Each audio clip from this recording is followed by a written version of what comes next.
Hello everyone.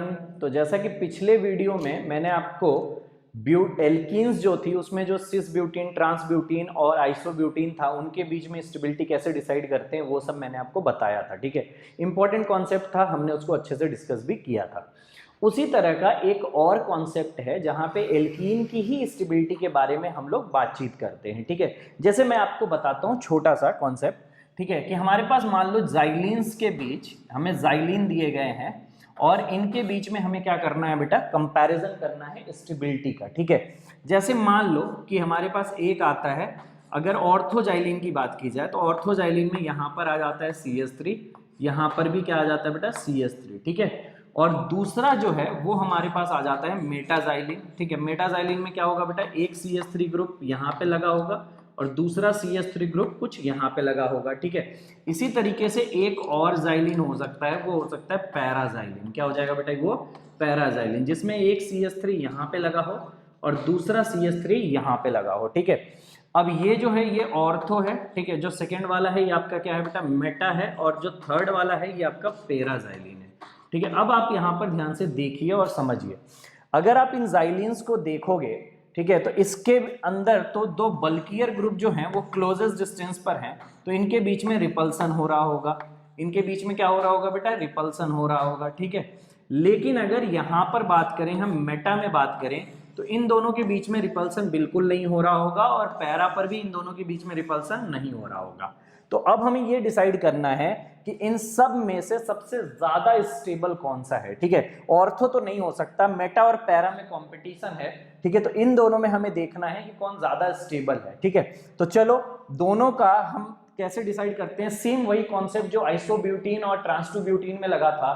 कौन सा concept था बेटा, हाइपर कॉन्जुगेशन, वही यहां पर भी रोल प्ले करता है। तो इन दोनों के हाइपर कॉन्जुगेटिव स्ट्रक्चर्स बनाने पड़ेंगे और उनसे डिटरमाइन होगा कि दोनों में से ज्यादा स्टेबल कौन सा होगा। तो चलो हम दोनों को पहले दोनों के हाइपर कॉन्जुगेटिव स्ट्रक्चर बनाते हैं और फिर हम लोग इसके बारे में बातचीत करते हैं। तो देखो, तो देखिए, मान लीजिए कि मैं मेटाजाइलिन बनाता हूं। ठीक है, मेटाजाइलिन कुछ इस प्रकार से दिखेगा। ठीक है, यहाँ पे पाई बॉन्ड को हम थोड़ा सा इलाबोरेटिव फॉर्म में लिखते हैं एक, और यहाँ पर हमारे पास एक क्या लगा हुआ है बेटा, CH3, और दूसरा जो है हमारा CH2H यहाँ पे लगा हुआ है कुछ इस प्रकार से। ठीक है, दूसरे वाले में हम ऐसा, ठीक है, हम इसको थोड़ा तोड़ के इसलिए लिख रहे हैं क्योंकि आपको पता है कि हमें हाइपर कॉन्जुगेटिव स्ट्रक्चर बनानी है। एक में CH3 इधर और एक में CH3 इधर लगा लेते हैं। ठीक है, ये जो है इसको हम क्या बोलते हैं बेटा, मेटाजाइलिन बोलते हैं, और इसको हम बोलते हैं पैराजाइलिन। क्या बोलते हैं बेटा, इसको पैराजाइलिन। ठीक है, और पाई बॉन्ड को यहाँ भी हम थोड़ा इलाबोरेट करके इस तरीके से ही लिख लेते हैं।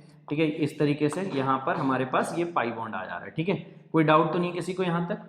अब हम दोनों में हाइपर कॉन्जुगेशन कराते हैं। ठीक है, हाइपर कॉन्जुगेशन का रूल आपको पता है क्या होता है, कि यहाँ वाला जो सिग्मा इलेक्ट्रॉन होते हैं, ठीक है, ये बेसिकली इधर बॉन्ड बनाने के लिए जाते हैं और यहाँ से जो पाई बॉन्ड है वो टूटता है। यहाँ से जो पाई बॉन्ड है वो क्या करता है बेटा, टूटता है। ठीक है, तो ये पाई बॉन्ड मान लो टूट के इधर गया। ठीक है, ये पाई बॉन्ड टूट के किधर गया बेटा, इधर गया, ऐसा हम मान लेते हैं। चलो ठीक है, जैसे ही ये हुआ होगा तो आपके पास जो नई स्ट्रक्चर आएगी आफ्टर सिग्मा बॉन्ड रेजोनेंस वो कुछ इस प्रकार से नजर आ रही होगी। यहाँ पर आपको माइनस नजर आ रहा होगा, यहाँ पर आपको डबल बॉन्ड नजर आ रहा होगा CH2 के साथ, और H+ साथ में बना होगा, उसको हम यहाँ पर लिख देते हैं, वो हमारे काम का नहीं है इसलिए। ठीक है, एक यहाँ पर, एक यहाँ पर, और यहाँ पर क्या लगा होगा बेटा, CH3 ग्रुप लगा होगा। ठीक है, इसके बाद अब आप इसको देखो जरा, ये यहां से रेजोनेंस करके यहां भी जा सकता है, ये नेगेटिव चार्ज यहां भी जा सकता है, यहां से यहां भी जा सकता है। ठीक है, तो ये रेजोनेंस करके यहां पर भी जा सकता है, यहां पर भी जा सकता है, तो मैं वो दोनों स्ट्रक्चर्स भी इसकी बना देता हूं। ठीक है, तो देखो जरा, यहां पर हमने इसका रेजोनेंस कराया, तो रेजोनेंस के बाद ये नेगेटिव यहां पर आ गया। ठीक है, और पाई बॉन्ड आपका इधर आ गया, इधर आपका डबल बॉन्ड CH2 आ गया। ठीक है, और साथ में क्या हुआ बेटा, यहाँ पर CH3 है, यहाँ पर ये है। यहाँ पर एक रेजोनेटिंग स्ट्रक्चर और पॉसिबल है, जरा उस पर भी फोकस कर लेते हैं। तो यहाँ पर एक रेजोनेटिंग स्ट्रक्चर और आ गई, यहाँ पर हमारे पास क्या आ गया बेटा, CH3 आ गया, ये यहाँ आ गया, ये यहाँ आ गया, ये हमारे पास डबल यहाँ पे CH2 आ गया, ये माइनस आ गया। बस इतने से हमारा काम चल जाएगा। अब आपको थोड़ा बहुत समझ में आ गया होगा, अभी आपको और भी क्लियरली सब में समझ में आ जाएगा। यहाँ पे मान लो हमने सेम सिग्मा बॉन्ड रेजोनेंस कराया और सिग्मा बॉन्ड रेजोनेंस हुआ, तो ये अपना इलेक्ट्रॉन इधर आया पाई बॉन्ड बनाने के लिए, और ये जो है ये टूट कर इधर गया इस वाले कार्बन के पास। ठीक है, तो आपके पास जो स्ट्रक्चर बनकर आएगी वो स्ट्रक्चर कुछ इस प्रकार की होगी। कि यहाँ पर आपके पास माइनस आ जाएगा, यहाँ पर आपके पास क्या होगा बेटा CH2 होगा कुछ इस प्रकार का, और ये आपका डबल बॉन्ड और यहाँ पर आपका CH3, साथ में H+ भी बना होगा जिसे हम यहीं पर लीव कर देंगे। ठीक है, अब ये जब रेजोनेंस करेगा तो ये रेजोनेंस इस पाई बॉन्ड के साथ कर सकता है, तो चलो इसकी भी एक रेजोनेटिंग स्ट्रक्चर बना लेते हैं। तो जैसे ही इसका रेजोनेंस होगा उसके बाद की कहानी को आप देखिए जरा।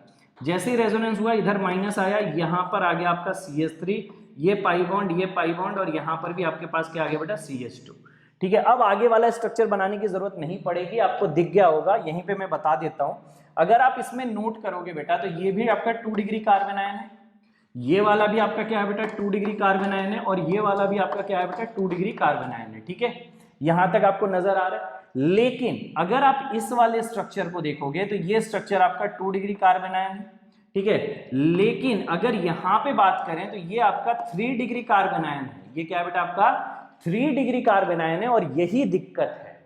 ठीक है, इसमें जब हम देख रहे थे तो हमारे जो सारे के सारे वो कार्बन आयन बन रहे थे वो क्या थे बेटा 2 डिग्री थे। ठीक है, लेकिन यहां पर एक कार्बन आयन क्या आ रहा है 3 डिग्री आ रहा है, और 3 डिग्री आने की वजह से ये क्या हो जाएगा बेटा लेस स्टेबल हो जाएगा।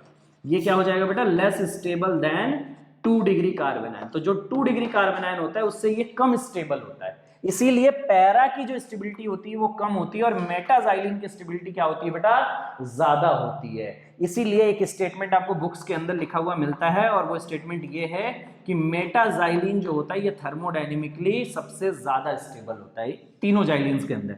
मेटाजाइलिन इज थर्मोडायनेमिकली, यहां पर आपको ये स्टेटमेंट किताबों के अंदर मिलता है कि थर्मोडायनेमिकली मोस्ट स्टेबल आप कह सकते हो, क्योंकि तीनों जाइलिन के अंदर ये क्या होता है बेटा सबसे ज्यादा स्टेबल होता है, मोस्ट स्टेबल अमॉन्ग जाइलिन्स। ठीक है, ये कंपैरिजन जाइलिन के अंदर है, सब में मत लगा देना इसको। ठीक है, तो जाइलिन्स के अगर अंदर कंपेयर किया जाए तो जो मेटाजाइलिन होता है ये थर्मोडायनेमिकली क्या होता है बेटा सबसे ज्यादा स्टेबल होता है, और उसका रीजन ये है क्योंकि यहां पर जो हाइपर कॉन्जुगेटिव स्ट्रक्चर्स बनती हैं वो स्टेबल बन रही हैं, जबकि पैरा में जो हाइपर कॉन्जुगेटिव स्ट्रक्चर बन रही है वो लेस स्टेबल बन रही है। इसलिए पहले वाले में हाइपर कॉन्जुगेशन ज्यादा स्टेबल तरीके से हो पा रहा होगा दूसरे वाले के मुकाबले, और यही रीजन है कि मेटाजाइलिन जो है वो थर्मोडायनेमिकली क्या होती है बेटा ज्यादा स्टेबल होती है। ठीक है, ऑर्थो के कंपैरिजन में भी होगी, क्योंकि ऑर्थो में तो रिपल्सन भी है, और ऑर्थो और पैरा के जो हाइपर कॉन्जुगेटिव स्ट्रक्चर होते हैं वो सेम होते हैं, दोनों में 3 डिग्री कार्बन आयन कहीं ना कहीं बनता है। ठीक है, तो इतना आपको आज समझ में आ गया होगा, और बहुत ही सिंपल सा कॉन्सेप्ट है। ऐसे ही और भी कॉन्सेप्ट्स और भी जो छोटे छोटे से मिस्टेक्स जो आप करते हो उनके लिए मैं छोटे छोटे से वीडियोस बना के आपके सामने आता रहूंगा। ठीक है, तो आज के लिए बस इतना ही, दैट्स इनफ फॉर टुडे।